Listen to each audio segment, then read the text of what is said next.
कहा जा रहा है कि जब भी असल मसाइल पर बात होती है तो पाकिस्तान कश्मीर का जिक्र बीच में ले आता है, जिसकी वजह से शायद मामला आगे नहीं बढ़ पाते। दानियल अजीज साहब, ये बात कहाँ तक सच है? और ये भी जो कहा गया कि वहाँ तो जैसे अमन की बात इंडिया से शुरू की जाती है और पाकिस्तान उस माहौल को ख़राब कर देता है, इस तरह की बात जब अभी बात शुरू नहीं हुई, हम ये नहीं कह रहे कि मामला हल हो जाए, लेकिन उसी दौरान इस तरह की बात होगी तो हम कैसे आगे बढ़ें?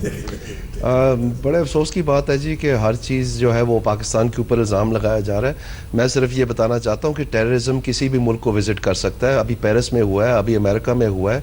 इनके अपने 2 प्राइम मिनिस्टर्स जो हैं वो टेररिज्म के हाथों मारे गए, कुछ साउथ इंडिया में जो राजीव गांधी साहब और फिर इंदिरा गांधी साहब सिख्स की वजह से, और जो कुछ उसका बैकलैश आया वो आया। तो मेरे ख्याल में ये अब एक पैसे बात है, इसके ऊपर बार बार हम इसको रोकते रहें। अगर बाकी इंडिया का हाल देखें, जहाँ जहाँ माओइस्ट रेवोल्यूशंस चल रहे हैं और वहाँ पर क्या सूरत हाल है, ये एक मतलब इस बहस में से निकलने वाली कोई बात नहीं है। अगर आपने बात करनी है ढंग की, तो उसमें तो पाकिस्तान इन 11-12 सालों में जो अफगानिस्तान में दोबारा से जंग चली है, अफसोस से मुझे कहना पड़ता है कि जो अभी हालात है, Pakistan is come out on top. तो उसमें जो चाइना के साथ सीपैक हो रहा है, जो अफगानिस्तान के साथ बातचीत हो रही है, जो पूरी दुनिया कह रही है कि बजरिया तालिबान ही एक अफगानिस्तान के जरिए से आपको रास्ते और अफगानिस्तान की स्टेबिलिटी मिल सकती है, जो सेंट्रल एशियन ऑयल है या जो रशिया है, तो उसमें मेरे ख्याल में इंडिया स्ट्रेटेजिक थोड़ा सा साइड पे। एक मिनट अर्ज सुन लें जी प्लीज, एक मिनट प्लीज अर्ज सुन लें जी। सबसे बड़ी मेरे ख्याल में जो लैंग्वेज अच्छी समझ आती है वो स्ट्रेटेजिक लैंग्वेज है इंडिया को, और वो सारे सबसे बड़ी गलतफहमी जो पाकिस्तान में है। तो अच्छी बात है, उनकी फॉरेन मिनिस्टर आ गई है, उनसे जरूर बात करने की कोशिश करेंगे, लेकिन पाकिस्तान का स्टैंड बड़ा एस्टैब्लिश्ड है और वो हटने वाला नहीं है। इसीलिए इनके अजीत डोभाल साहब जो पूरी दुनिया में माने जाते हैं हेड ऑफ टेररिज्म, वो साइन करके आए हैं प्रेस स्टेटमेंट, जिसमें उन्होंने कहा है कि कश्मीर की बात होगी। पाकिस्तान एक ऐसा देश है जो मान लिया विक्टिम है अपने टेरर का, लेकिन दूसरों को भी विक्टिम बनाया हुआ है। 2 तरह का टेरर है वहां। ये पाकिस्तान जब तक नहीं समझता ये बात, पाकिस्तान भी अभी यूएन में और अमेरिका में डॉसिए दे के आया है और बात भी कर रहे हैं। इसलिए मेरे ख्याल में आप इस चीज को रोकते रहेंगे, अपनी बातें बना लेते हैं, उसमें कोई बात नहीं। दुनिया में जो डेवलपमेंट हो रही है इस साइड पे, माओवादी मार दिया हिंदुस्तान को। आप भूल जाइए हिंदुस्तान बढ़ रहा है, रफ्तार से आगे बढ़ रहा है, आपसे बहुत शक्तिशाली है। प्यार से बात करेंगे, बात समझेंगे तो बात सुलझ सकती है। अगर वही कुत्ते की दुम की तरह घूमी रहेगी बात, तो समझेंगे कैसे? तो फिर दोबारा वही अड़चन आएगी, वही बात टूटेगी, ऊफा दोबारा से खत्म होगा। तो इसलिए खुदा के लिए आप समझ जाइए अपनी पुरानी गलतियां और मान लीजिए कि जब तक आप बात सुनेंगे नहीं तो आप समझेंगे कैसे? सारे देश, जैसे अभी पारसारथी साहब ने कहा, डिप्टी सेक्रेटरी अमेरिका के जो आपके लिए खुदा हैं, वो आज दिल्ली में हैं। उन्होंने इंटरव्यू दिल्ली में आके दी है और सोच समझ के दी है। पाकिस्तान को बताया गया है आपके वो आप समझ जाइए के साथ है। आप तो रूस की तरफ आपका मक्का था, आप कैसी बात कर रहे हैं? उस वक्त आप अमेरिकनों से पूछिए, सपोर्ट कर रहे थे, जो आज आप घुटने टेक के जा रहे हैं वहां पर कारज़ई के साथ बात करने, और अब्दुल्ला के साथ बात करने। अगर भारत से इस तरह की जुबान इस्तेमाल हो तो फिर बातचीत आगे कैसे बढ़ेगी? लेके पहुंचे थे वॉशिंगटन बिना इनविटेशन। देखिए फिर ये भिखारी का आप इस तरह की बात पाकिस्तान के बारे में करेंगे, अगर आप पाकिस्तान के बारे में इस तरह की बात करेंगे तो फिर जवाब भी इस तरह का आएगा। तो आप वही भारत भी ऐसा मुल्क नहीं जिसे पड़ोसी खुश हो। आतंकवाद अपने आप पे खुद करवा रहा है क्या? जब तक आप ये नहीं समझते, हिंदुस्तान ने अभी एक रिपोर्ट छपी है, हम 60% आपके लोग जो है लैट्रिन खेतों में जाते हैं। कम से कम ये समझ जाइए कि आपकी सरहद से पार आतंकवाद आ रहा है, उसको रोकिए। और उसका रुकना बहुत जरूरी है। एक और बात मैं कहना चाहता हूं, 70,000 ये जो 70,000 लोगों की कुर्बानी दे चुके हैं आप दहशतगर्दी के लिए। दहशतगर्दी अफगानिस्तान के प्रेसिडेंट अशरफ गनी साहब, उन्होंने खुद कहा कि पाकिस्तान इज हेल्पिंग टेररिस्ट। कहते हैं कि मुल्ला उमर साहब 2 साल पहले मर गए, आपने छुपा के रखा। अब मंसूर साहब मारे जा रहे हैं, उसको भी छुपा के रख रहे हैं। तालिबान आपके शहर से आप तो उस वक्त सिखों को मार रहे थे, फैला रहे हैं अफगानिस्तान में, टेररिज्म आप वहां पर कर रहे थे उनके खिलाफ। से क्या बनेगी बात, आप देख रहे हैं हमारी ये विशेष कवरेज। हिंदुस्तान की विदेश मंत्री पहुंची हैं इस्लामाबाद। सुषमा स्वराज की मुलाकात कल पाकिस्तान के प्रधानमंत्री नवाज शरीफ से भी होनी है। एक बार फिर नए सिरे से दोनों देशों के रिश्तों को बेहतर करना है, ये उन्होंने इस्लामाबाद में पहुंचते ही बयान दिया है।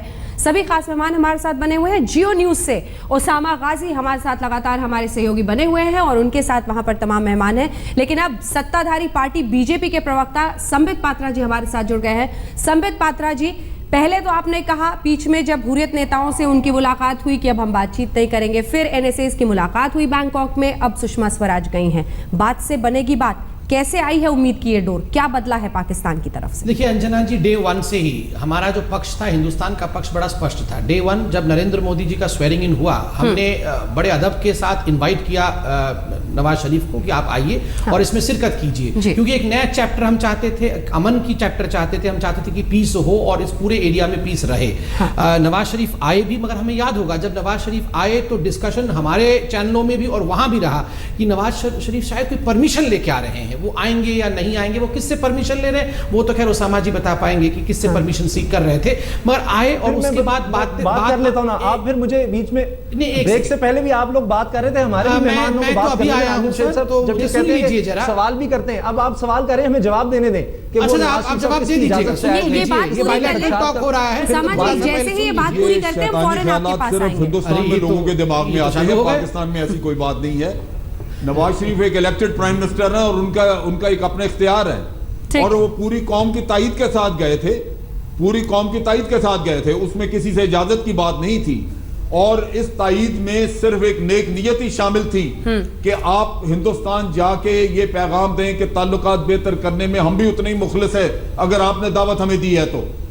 अलबत्ता हमें जिस चीज पे आके दुख हुआ, आपने वहां जाके उनकी मेहमान नवाजी करने की बजाय उनके हाथ में चार्जशीट पकड़ा दी।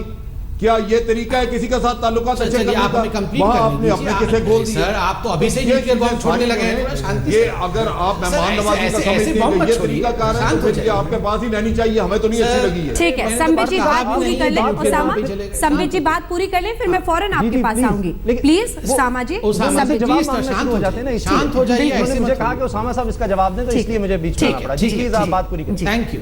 अब देखिए यहाँ नवाज शरीफ आए, गुफ्तगू हुई, मगर उसके बाद जब सेक्रेटरी लेवल टॉक होनी थी, जो कंडीशनैलिटी उन्होंने रखा कि हुर्रियत के साथ बात करेंगे, पहले होता होगा, मगर this dispensation did not want so. हमारा बड़ा स्पष्ट था सिमला एग्रीमेंट से और हमने लाहौर डिक्लेरेशन से अंडरलाइनिंग स्पिरिट यही ड्रॉ किया था कि थर्ड पार्टी इंटरवेंशन कभी रहेगा नहीं, दोनों पार्टी ही बात करेंगे। मगर कहीं ना कहीं पाकिस्तान ने इस बात को सीरियसली लिया नहीं।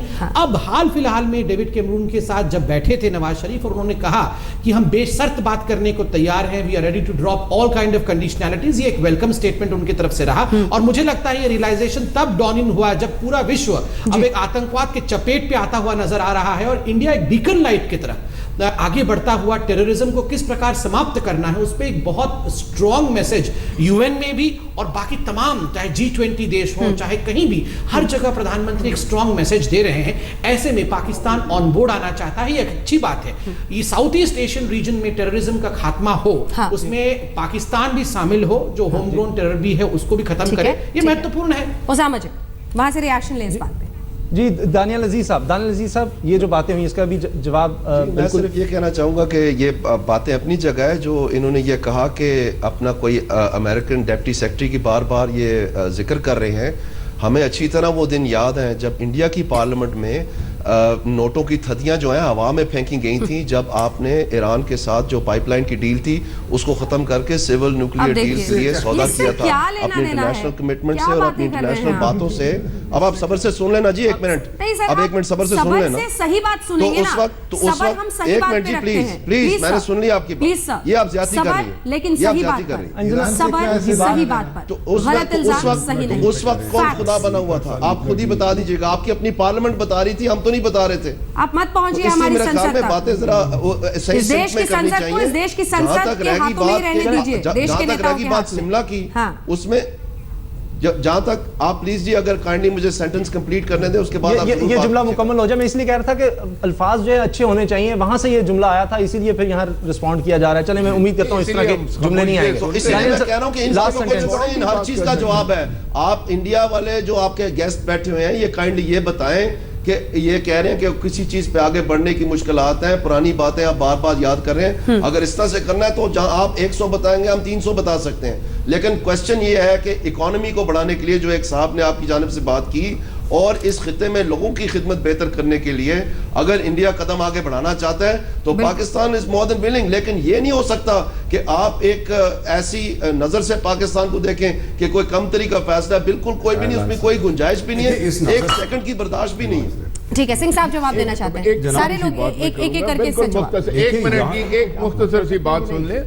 द पॉइंट है कि हम बड़े अरसे से ये सुन रहे हैं कि जी इंडिया सुपर पावर बनेगा, रीजनल पावर बनेगा। मेरा ख्याल है आप लोगों की फ्रस्ट्रेशन इस वजह से है कि वो आपका ख्वाब दूर दूर से होता पूरा नहीं नजर आ रहा। बट मैं आपको ये बता देता हूँ इंशाल्लाह आइंदा 4, 5, 6, 7, 10 साल तक Pakistan will be probably a better all kind of regional power than India. ये शायद आप लोगों की फ्रस्ट्रेशन है जिसकी वजह से आप नेगेटिविटी मत कहें, इसलिए कि फिर आपकी तरफ से बात शुरू होती है तो इसलिए जवाब आता है। हम सिर्फ शोर सुन रहे हैं, अभी तो ये कोई बात ही नहीं हो रही, अभी तो इस कोई अक्ल की बात नहीं है अभी तक। सारा माहौल कैसे बेहतर बनाया जा सकता है, यही बहुत बड़ी बात होगी। माहौल हम ही लोग यही बेहतर बनाते हैं पहले, तो यही बेहतर नहीं बन रहा है तो कैसे बनाएंगे? आप सुनिए प्लीज। अब देखिए, मैंने बड़े ध्यान से आपके सभी जो डिबेटर्स है सबको सुना है, बड़ी नेगेटिविटी भरी हुई है, यही मैटर ऑफ कंटेंशन है। आप देखिए, कहीं ना कहीं जो पाकिस्तान का साइकी है that revolves around India, the hatred around India, को इंडिया को खत्म करना है, इंडिया से compete करना है। इंडिया का साइकी रिवॉल्व करता है हमें कैसे ग्रो करना है, इकोनॉमी को कैसे आगे बढ़ाना है। ये जो नेगेटिव साइकी है, जब तक हम इस नेगेटिव साइकी से नहीं हटेंगे, सिंह साहब उनकी बात पर कैसे आगे बढ़ेंगे? एक सेकंड रुक जाइए सिंह साहब। देखिए ये इल्जाम श्रीलंका के साथ बना सके ना, एक मिनट हम जवाब देने जरा। नफरत कौन बेचता है? छोटा मुल्क नेपाल जैसा ओवरली डोमिनेंट है और पाकिस्तान इतनी चिंता हमारी, नेपाल जैसा मुल्क फॉर इंस्टेंस, उसमें आप क्या बात क्या कर रहे हैं? आपने किसके साथ बना के रखी है पूरे खिते में? कोई एक दावे कर रहे हैं। देखिए इल्जामात के बारे में जब ये कहेंगे कि जी वो नफरत की बात करते हैं तो फिर इंडिया के पर भी ये बात आएगी। मेरा ख्याल है इंडिया की पॉपुलेशन सारी सुन रही होगी कि कौन क्या बातें कर रहा है। देखिए इल्जामात सुन रहे हैं, यहाँ से काले करते हैं लोगों के, वहां पे ये नफरत कम है। देखिए ये सोचना, सिंह साहब बोल रहे हैं, एक मिनट सुन लीजिए। ये सोचना कि हिंदुस्तान की इकोनॉमी आगे नहीं बढ़ सकती बिना पाकिस्तान के, ये गलती होगी, क्योंकि हिंदुस्तान की इकोनॉमी तो 7% से ऊपर वैसे ही ग्रो कर रही है। और ये जो नुक्ते हैं ये हमने नहीं चुने, ये सारी दुनिया रिकॉग्नाइज कर रही है। तो इसलिए हिंदुस्तान की जो ग्रोथ है उसमें अगर पाकिस्तान के साथ हम बॉर्डर खुल भी जाता है हमारा, तो हिंदुस्तान के ट्रेड जो $400-500 बिलियन का ट्रेड है, अगर 1-1.5 से बढ़ के 4 हो जाएगा उसमें कोई ज्यादा फर्क नहीं पड़ता। और जो ट्रेड हो रहा है दुबई के रास्ते अभी भी हो रहा है पाकिस्तान के साथ, तीसरा देश फायदा उठा रहे हैं। तो इसलिए ये मत सोचिए कि आपके पास कोई वीटो है हिंदुस्तान को पीछे रखने की। देखिए एक और लेकिन हमारे पास ये हो सकता है कि पाकिस्तान को आगे बढ़ा सकते हैं। ये कोई नहीं उल्टा है कि अगर हमारे साथ मिलकर चले तो पाकिस्तान का फायदा है, हिंदुस्तान का नुकसान नहीं है। हमने कभी ऐसा नहीं किया। देखिए मैं एक चीज कहना चाहता हूँ कि हम एक रास्ते हमने अपनाया है पिछले 22 साल से, it is of regional economic integration. पूरा हमारा फ्री ट्रेड एरिया खुले व्यापार का एक जोन बन गया है पूरे दक्षिण एशिया में, पाकिस्तान के अलावा, चाहे श्रीलंका हो, नेपाल हो, बांग्लादेश हो, मालदीव्स हो, अफगानिस्तान हो, सबके साथ तिजारत या व्यापार के लिए दरवाजे खुले हैं, बढ़ रहे हैं। दूसरी बात ये, पूरे साउथ ईस्ट एशिया के साथ अब एक कॉमन मार्केट बन गया है इंडिया के साथ। तो हमारे सिर्फ एक दिलचस्पी है कि इकोनॉमिक इंटीग्रेशन बढ़ाएं। अगर पाकिस्तान उसमें शामिल हो तो और हमसे मिले तो हम बहुत खुश हैं, नहीं शामिल हो तो हमारे लिए कोई फर्क नहीं पड़ता। शंकर प्रसाद जी से एक प्रतिक्रिया, जिसके बाद उसामा में फौरन आपके पास लगाएंगे तो हम कैसे शामिल हों? शंकर प्रसाद जी एक रिएक्शन आपसे। शंकर प्रसाद जी देखिए जी, अब 2 लोग बोल चुके हैं ना आपने शुरू में इनसे एक बहस की थी और सवाल पूछा था जिससे पाकिस्तान ने कहा था कि टेररिज्म के बारे में। ये सबको मालूम है, पूरा विश्व ये मानता है कि Pakistan is the AP centre of terrorism. इस चीज को कोई पाकिस्तान का जो सदस्य इस वक्त टीवी में बैठे अभी आप देखिए कैलिफोर्निया में जो इंसिडेंट हुआ है, देखिए सुन लीजिए पहले बात मेरी। अभी जो एक लेडी पकड़ी गई है कैलिफोर्निया में, या वहां पर एक इंसिडेंट हुआ, वो पाकिस्तान से आई है, पाकिस्तान से उसका ओरिजिन हुआ है, ये भी प्रेसिडेंट ऑफ पाकिस्तान ने कबूल किया है। सारा विश्व ये कह रहा है कि Pakistan is the epicentre of terrorism. जब हमने कहा कि टेररिज्म के डोजियर, टेररिस्ट के डोजियर आपसे बदलना चाहते हैं तो आप उससे छोड़कर भाग गए।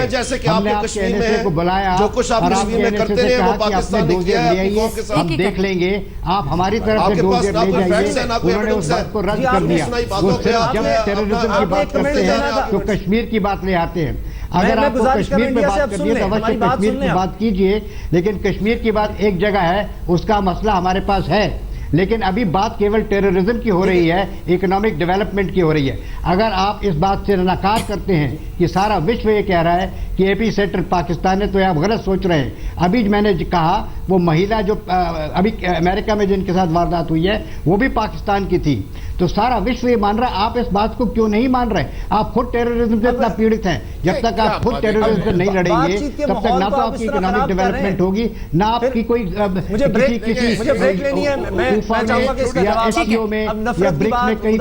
कोई मेंबरशिप देगा। फायदा उठाना है, सार्क का फायदा उठाना है, एससीओ का फायदा उठाना है, तो टेररिज्म को बंद करना पड़ेगा। जिसका प्राइम मिनिस्टर टेररिस्ट डिक्लेयर हुआ। इंडिया वाहिद मुल्क है जिसका प्राइम मिनिस्टर का नाम गूगल के ऊपर टेररिस्ट में शामिल है। इंडिया वाहिद मुल्क है जिनके मिनिस्टर्स ने एतराफ किया है टेररिज्म का। इनका वाहिद मुल्क है जिसने जिनका नेशनल सिक्योरिटी एडवाइजर कहता है कि हम टेररिज्म करवाते हैं।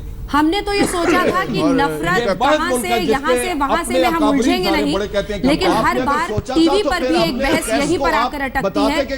गलत फैक्ट्स में आप इतने अटके हुए हैं और हमारे प्रधानमंत्री के बारे में ऐसी बात बोलना, अपने आप में आपको भी एहसास हो रहा होगा। निजी अटैक्स, प्राइवेट अटैक्स।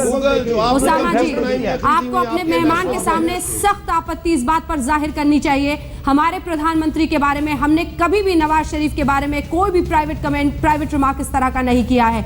यह होता है एक दूसरे का सम्मान करना, क्योंकि हम मानते हैं कि पाकिस्तान के लोकतंत्र में वो चुने हुए प्रधानमंत्री हैं, उनके खिलाफ हमने नहीं बोला, लेकिन आप इससे बाज नहीं आए। हम जब इंडिया जाएंगे तो हम इल्जामात नहीं, अब सिर्फ ये बात कर लें कि हम अब ये जो माहौल है इसको मजीद बेहतर कैसे बना सकते हैं। अगर सुषमा स्वराज कह रही हैं हम और अच्छे रिश्ते चाहते हैं और आगे बढ़ना चाहते हैं, तो लिहाजा पीछे की अगर बात बहुत हो गई, आगे की बात करें। जना जी प्लीज। बिल्कुल, और यही उम्मीद भी है, लेकिन चूंकि ब्रेक के पहले ऐसा बयान वहां से आया था, संबित पात्रा जी उस पर रिप्लाई देना चाह रहे हैं। देखिए, मैं बहुत पॉजिटिव एटीट्यूड के साथ आज यहां आया था कि हमारी विदेश मंत्री वहां पे हैं, स्वाभाविक रूप से एक पॉजिटिविटी के साथ किस प्रकार आतंकवाद को समाप्त करना है उस पर बात करें। मगर उसामा जी, बड़ा दुख लगा कि किसी आपके पैनलिस्ट ने आपको इसके लिए अपोलोजाइज करना चाहिए। जिस प्रकार के शब्द प्रधानमंत्री के लिए, मोदी जी के लिए इस्तेमाल किया गया, और खास करके जब बातचीत आगे बढ़ रही है तो मुझे लगता है यू शुड अपोलोजाइज।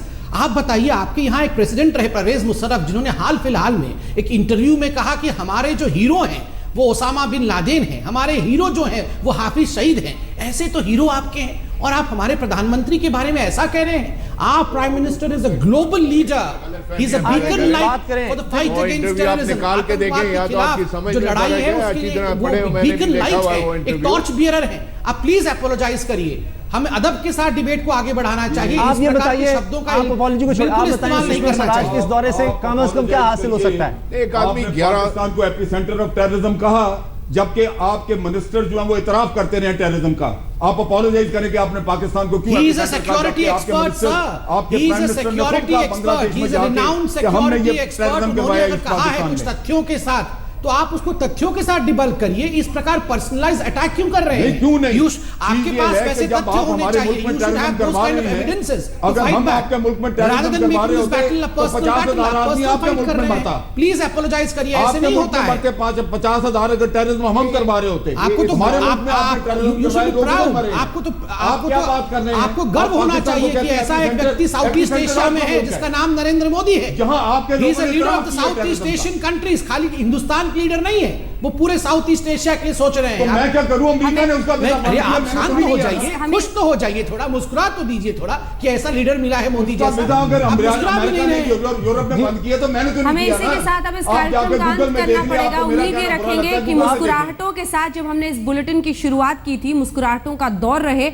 आरोपों के बीच ये समझना होगा कि हमेशा बात तथ्यों पर होनी चाहिए और सबसे महत्वपूर्ण बात यह है कि ऐसे वक्त पर टीवी के स्टूडियो में जिस तरह का माहौल हो, कम से कम 2 देशों के जब शीर्षस्थ नेता मिले तब ऐसा माहौल इसी उम्मीद के साथ विजिट जो है हाँ आपने 5 ऐसी बातें करती लेकिन एक चीज इनको समझना चाहिए अभी इस चीज को अभी कि हम पूरे पाकिस्तान पर उतना ध्यान नहीं देते जो वो हमारे बारे में अब देखिए पूरे प्रोग्राम पाकिस्तान एक पड़ोसी है। एशिया की इसी के साथ इस कार्यक्रम का अंत करते हैं। आप देखते रहिए आज तक।